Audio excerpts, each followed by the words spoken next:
Hello everyone, Indian evidence act को discuss कर रहे थे। चैप्टर सेकंड जो हमारा रेलिवेंसी या फैक्ट वाला चैप्टर था उसे हम ऑलरेडी डिस्कस कर चुके हैं।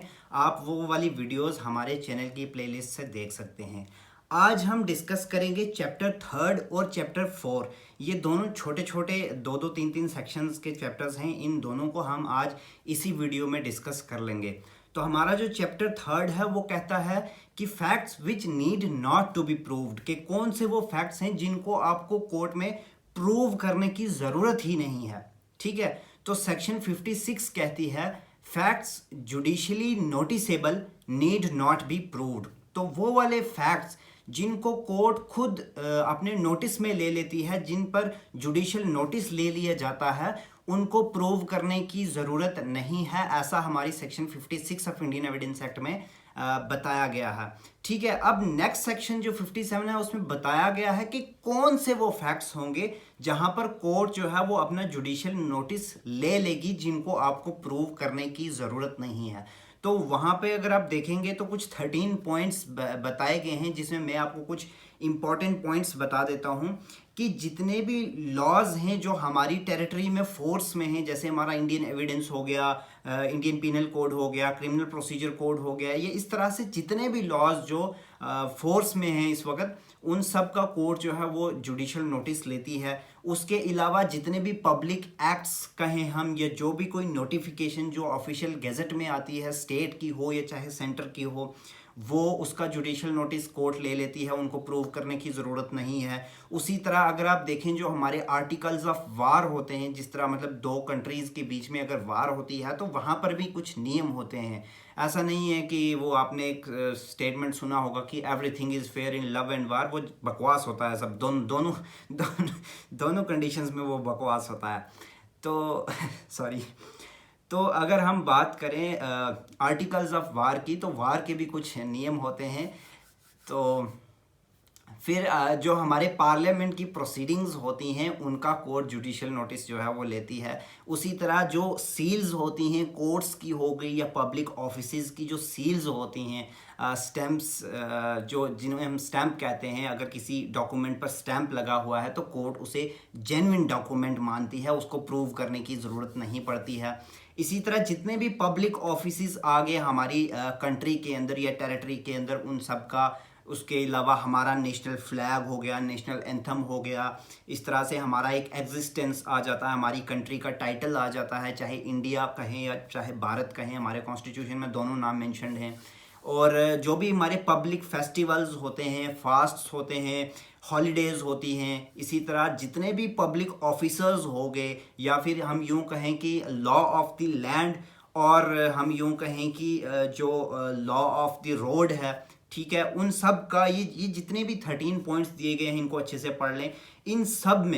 इन सब में ना कोर्ट जुडिशियल नोटिस लेती है, इनको प्रूव करने की ज़रूरत नहीं है। इसके अलावा सेक्शन 58 में भी एक पॉइंट बताया गया है जिनको प्रूव करने की ज़रूरत नहीं है, तो वो है facts admitted need not be proved. आपने जब रेलिवेंसी ऑफ फैक्ट में जो एडमिशन वाला पार्ट था सेक्शन 17 से लेकर के 31 तक जो पार्ट है, उसमें हमने पढ़ा था कि अगर कोई पर्सन, जिसे हम सेल्फ हार्मिंग स्टेटमेंट कहते हैं, कि अगर कोई पर्सन अपने ही खिलाफ कोई चीज़ एडमिट कर ले, ठीक है, मान लीजिए ए ने एक्यूज़ किया कि ए ने ये मुकदमा चलाया बी के ऊपर कि जी बी ने चोरी की है, ठीक है।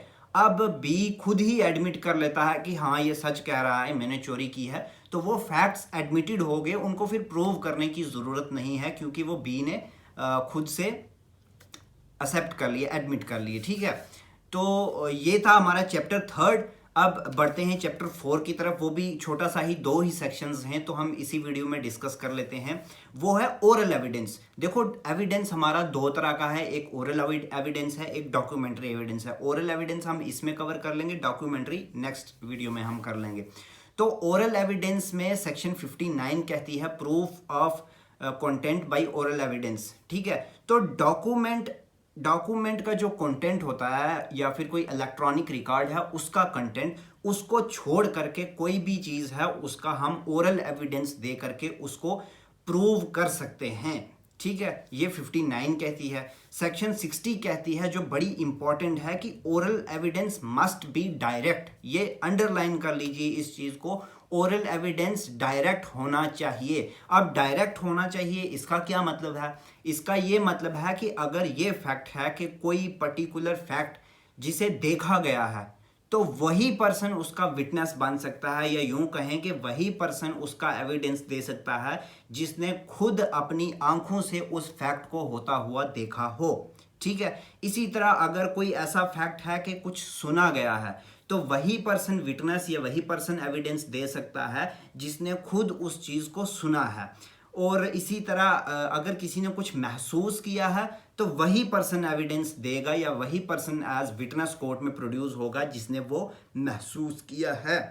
तो इसी तरह अगर हम कहेंगे, अगर किसी पर्सन ने कोई ओपिनियन होल्ड की है, ठीक है, तो जो ओपिनियन ऑफ एक्सपर्ट में हमने पढ़ा था, तो वो ओपिनियन वही बंदा दे सकता है जिसने खुद वो ओपिनियन होल्ड की है। कोई और इनके बिहाफ पर कोई ये नहीं कह सकता कि जी फलान पर्सन ने मर्डर होते हुए देखा था, मैं इस चीज़ का गवाह हूँ। कोई सेंस नहीं बनता इस बात का, ये हियर से एविडेंस में आ जाता है। और आपको पता ही होगा, हियर से एविडेंस इज नो एविडेंस, इसीलिए कहा जाता है। हाँ, कुछ एक्सेप्शनल केसेस बेशक हैं, वो भी हम डिस्कस करेंगे कभी, लेकिन इसीलिए कहा जाता है कि ओरल एविडेंस जो है वो हमेशा डायरेक्ट होना चाहिए।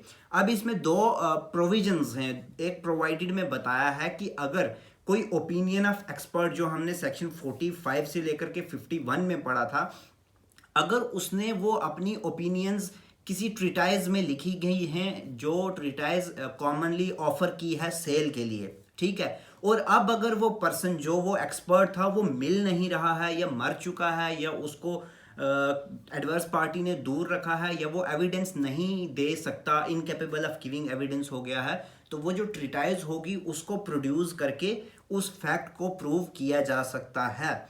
और सेकंड जो प्रोविजो है इसमें, उसमें यह बताया गया है कि अगर कोई ओपिनियन ऑफ एक्सपर्ट है, ठीक है, जो मतलब किसी existence of any material thing other than document, मतलब डॉक्यूमेंट के अलावा अगर कोई एग्जिस्टेंस बता रहा है किसी मटेरियल थिंग की, तो कोर्ट अगर चाहे तो उस चीज़ को प्रोड्यूस कर सकती है, उस एक्सपर्ट को भी प्रोड्यूस कर सकती है उसकी इंस्पेक्शन के लिए। ये था हमारा ओरल एविडेंस, जो 59 और 60 सेक्शंस थी।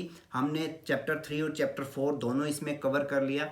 नेक्स्ट वीडियो पे हम जो हमारा सेकेंडरी एविडेंस, डॉक्यूमेंट्री एविडेंस है, उसको हम डिस्कस करेंगे अच्छे से। तो आई होप आपको वीडियो पसंद आई होगी। कुछ अगर कन्फ्यूजन रह गई है तो कमेंट बॉक्स में ज़रूर बताएं। अगर वीडियो अच्छी लगी है, समझ आई है, तो भी आप कमेंट करें। लाइक्स तो आप करते ही हो, बड़े अच्छे लोग हो आप, अपने दोस्तों के साथ भी शेयर करते हो, और सब्सक्राइब तो आपने कर ही दिया है। अगर नहीं किया है तो कर लो। ठीक है, मिलते हैं अगली वीडियो में। Bye bye.